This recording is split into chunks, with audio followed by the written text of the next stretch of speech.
What if the Bible foretold a time when a powerful figure would rise, deceiving the entire world and lead humanity into a dark era?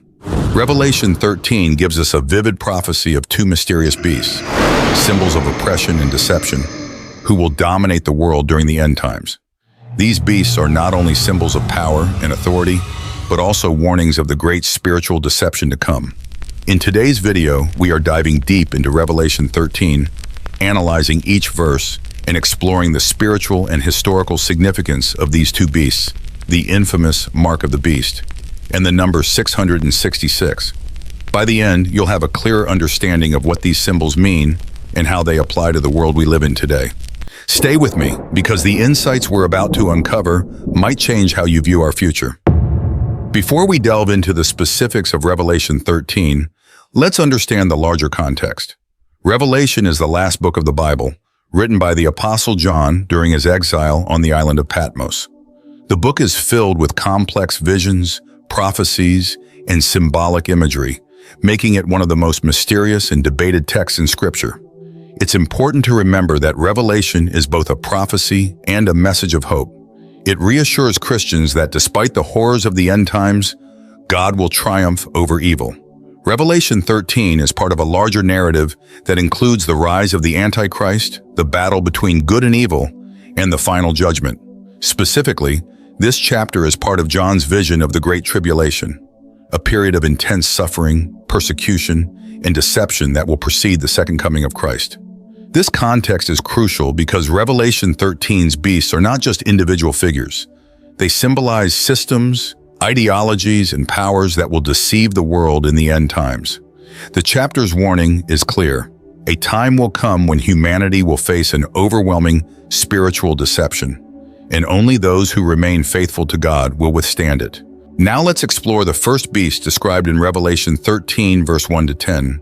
The chapter begins with a vision of a beast rising from the sea with 10 horns and 7 heads, with 10 crowns on its horns, and on each head a blasphemous name. This description is striking and filled with symbolism. The sea often represents chaos and disorder in biblical prophecy, and here it suggests that the beast emerges from the turbulent, chaotic forces of the world. The 10 horns and 7 heads represent power, authority, and dominion. Horns are often used in the Bible as a symbol of strength and kingship, while the heads may represent different kingdoms or rulers. The beast's blasphemous names indicate its opposition to God.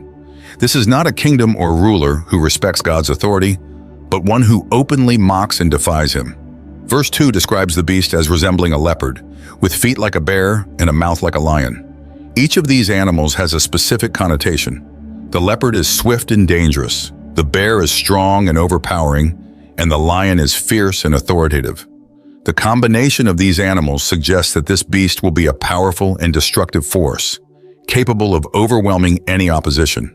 Furthermore, the dragon, identified in Revelation 12 as Satan, gives the beast its power and authority, emphasizing that this is no ordinary empire or ruler, but one empowered by demonic forces. One of the most intriguing aspects of the first beast is found in verse 3. One of the heads of the beast seemed to have had a fatal wound, but the wound had been healed. The whole world was filled with wonder and followed the beast. This verse has puzzled readers for centuries. What does this fatal wound represent? Some interpret the wounded head as a metaphor for the fall and subsequent revival of a political empire or ruler. Others believe that this represents an individual who appears to die and miraculously recovers, leading people to believe that this figure has divine powers. This event is key to the deception, because the healing of the wound causes the world to follow the beast in awe, worshiping both the beast and the dragon, Satan, who gives it power. It's important to note that the beast is not inherently powerful on its own. It derives its authority from Satan. This is a reminder of the spiritual dimension behind earthly powers.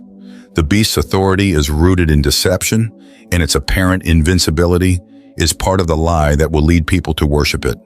The world, fascinated by the beast's survival, will say, "Who is like the beast? Who can wage war against it?" This is a dangerous moment for humanity. The beast's deception is so convincing that people will willingly follow it, believing it to be unbeatable. In many ways, this reflects the allure of worldly power. People are often drawn to those who seem invincible or charismatic, even if they are deeply corrupt. In verses 5 to 8, we see the beast's power in full force. It is given authority to rule for 42 months or 3.5 years, which is often seen as a symbolic period of trial and tribulation. During this time, the beast blasphemes God, wages war against God's people, and conquers them. This is a period of intense persecution for Christians. Those who refuse to worship the beast will be targeted and oppressed. Verse 7 is particularly chilling. It was given power to wage war against God's holy people and to conquer them. This suggests that the beast will have widespread control and will actively work to destroy those who remain faithful to God. The persecution will be so severe that only those whose names are written in the Lamb's Book of Life will resist worshiping the beast. The idea of conquest here is not just physical, it's spiritual. The beast will not only dominate nations politically, but will also lead a spiritual conquest, drawing people away from God through deception. The beast's blasphemous actions are a direct assault on God's holiness, and those who follow the beast are participating in this rebellion against God. Amid this vision of persecution and deception, verses 9 to 10 offer a crucial message for believers. Whoever has ears, let them hear. If anyone is to go into captivity they will go. If anyone is to be killed with the sword they will be killed. This calls for patient endurance and faithfulness on the part of God's people.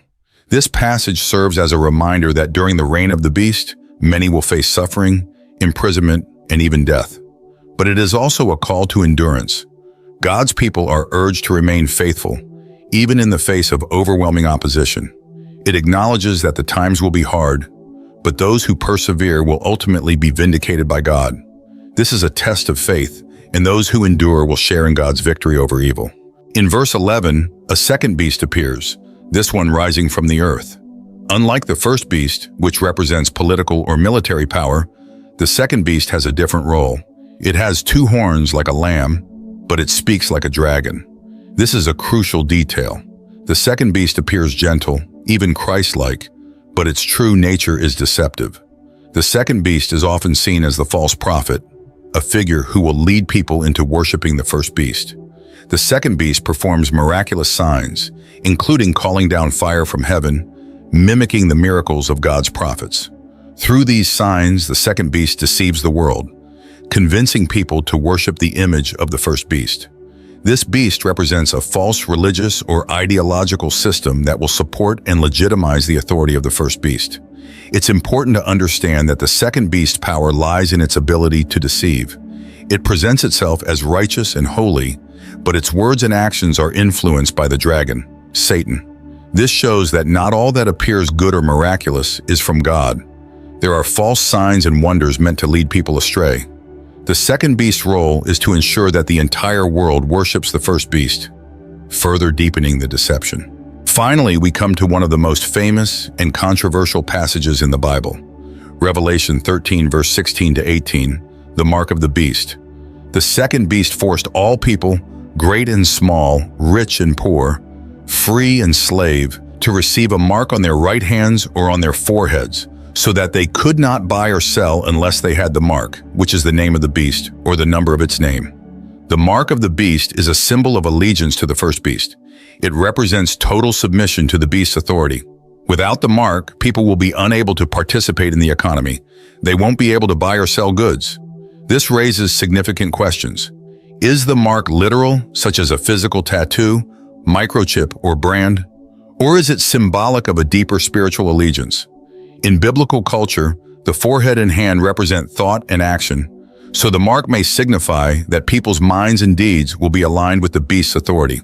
The mark serves as a sign of loyalty, and accepting it means that one has chosen to follow the beast instead of God. This is not just about economic control. It is a spiritual decision with eternal consequences. And then there's the number 666, perhaps the most debated number in history. Verse 18 says, "This calls for wisdom. Let the person who has insight calculate the number of the beast, for it is the number of a man. That number is 666. What does this number mean?